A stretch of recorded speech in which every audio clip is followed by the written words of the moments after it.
Baik, Bismillahirrahmanirrahim. Assalamualaikum warahmatullahi wabarakatuh.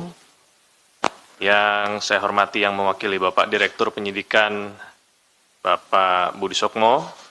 Yang kami hormati rekan-rekan jurnalis yang telah hadir di ruang konferensi pers Gedung Merah Putih KPK. Ini merupakan konferensi pers pertama ya di bulan Ramadan ini, dan pada sore hari ini, Komisi Pemberantasan Korupsi akan menyampaikan rilis penetapan tersangka untuk perkara LPI yang detailnya akan disampaikan oleh Bapak Budi Sukmo. Untuk waktu dan tempat kami persilakan.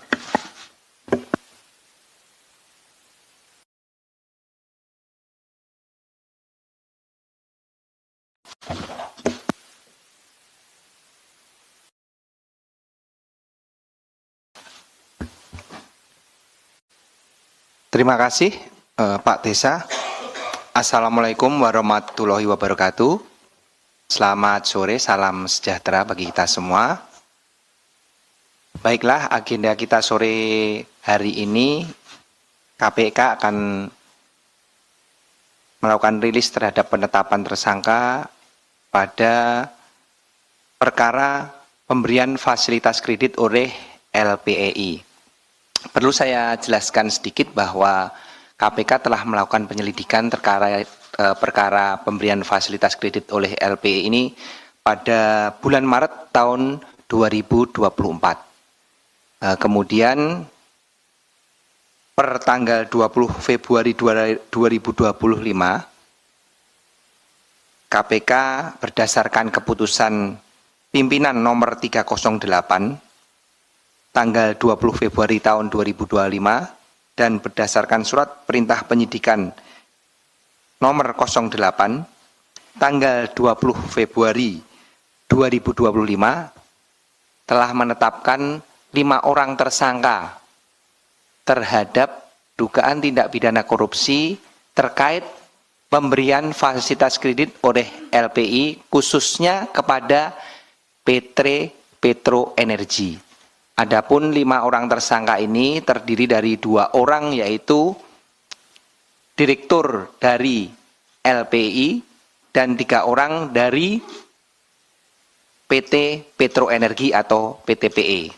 Adapun kelimanya yaitu 2 orang dari LPI adalah inisialnya DW, Direktur Pelaksana LPI, kemudian AS, Direktur Pelaksana LPI.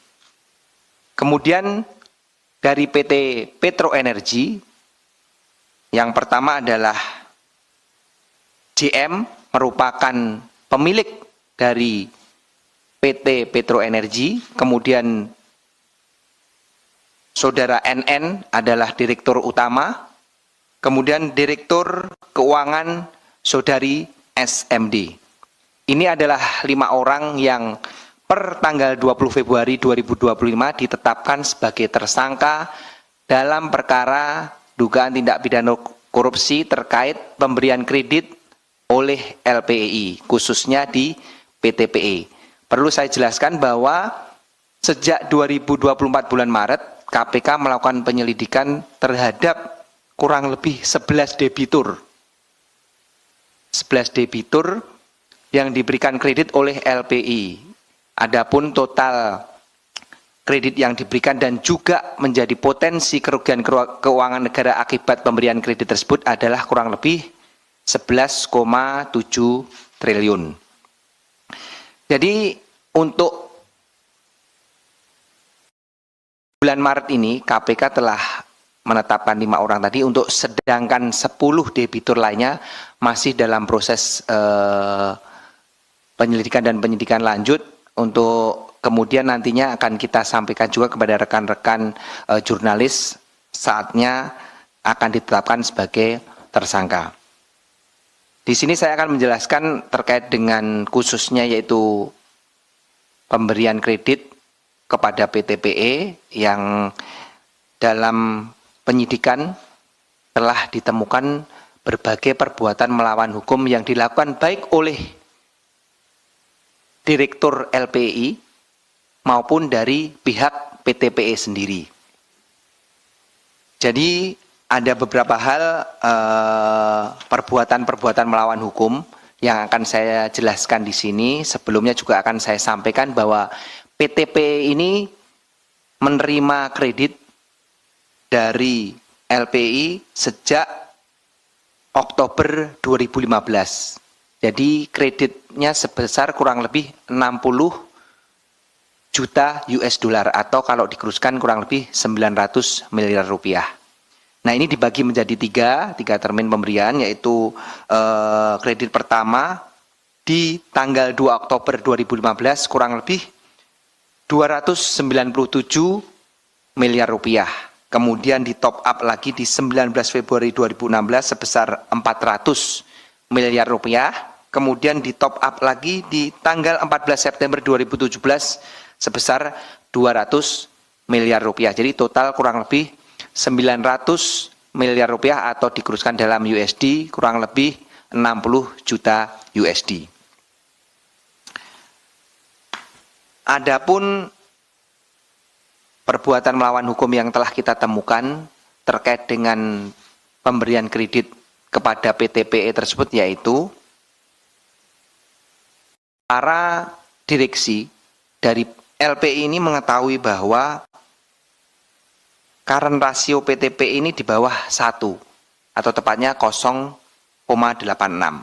sehingga hal ini menyebabkan laba perusahaan yaitu PTPE sebagai sumber penambahan aset lancar tidak bertambah, sehingga akan mengalami kesulitan apabila nanti melakukan pembayaran terhadap kredit yang diberikan oleh PT LPI, atau singkatnya pendapatan dia itu lebih kecil daripada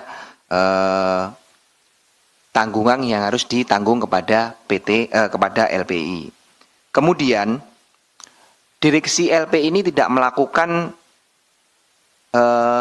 inspeksi ya terhadap jaminan atau agunan yang diberikan pada saat PTPE ini melakukan atau mengajukan proposal kredit. Kemudian PTPE ini membuat kontrak palsu.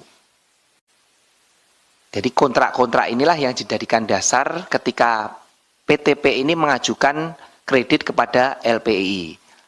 Nah, hal ini diketahui juga oleh direksi dari PT LPI karena mereka tidak melakukan pengecekan, bahkan membiarkan ketika kredit pertama yang sebesar kurang lebih 229 miliar tadi itu tidak berjalan lancar, seharusnya dilakukan evaluasi kenapa tidak lancar, dan ini sudah diketahui dan sudah diberikan masukan oleh pihak analis ataupun bawahan dari direktur. Namun para direktur tetap memberikan kredit kepada PTPE walaupun kondisi tersebut sudah dilaporkan dari bawah bahwa sebenarnya PTPE tidak berhak mendapatkan top up sebesar 400 dan 200 miliar setelah pengucuran yang pertama. Namun ini tidak diindahkan oleh para direktur yang mempunyai kewenangan untuk memberikan persetujuan terhadap dikeluarkannya kredit tersebut.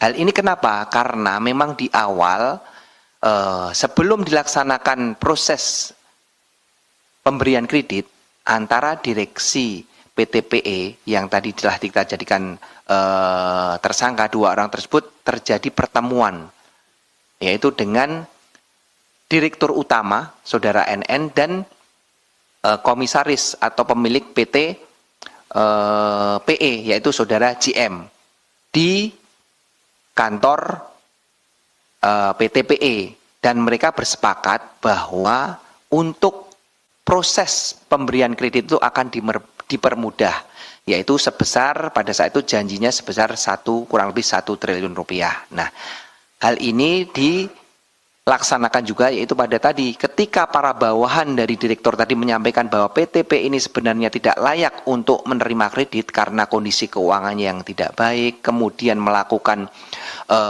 pemalsuan kontrak, tetap tidak diindahkan namun tetap di top up kreditnya oleh para direksi ini yang mempunyai kewenangan memberikan persetujuan pengucuran kredit.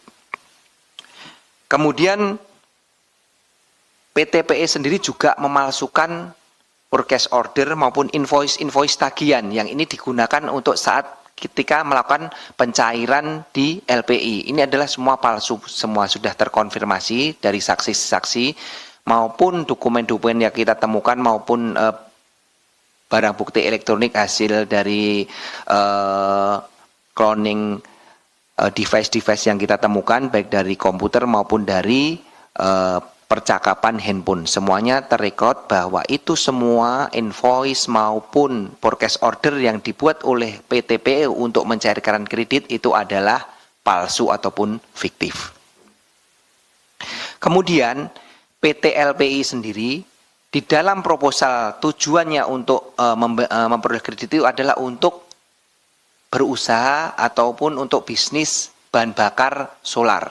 Namun faktanya mereka melakukan side streaming, jadi tidak digunakan untuk bisnis solar tersebut, tapi malah digunakan untuk berinvestasi ke usaha yang lain. Dan ini sebenarnya sudah diketahui oleh para direksi LPEI, namun dikarenakan dari awal mereka sudah bersepakat, hal tersebut tidak pernah diindahkan.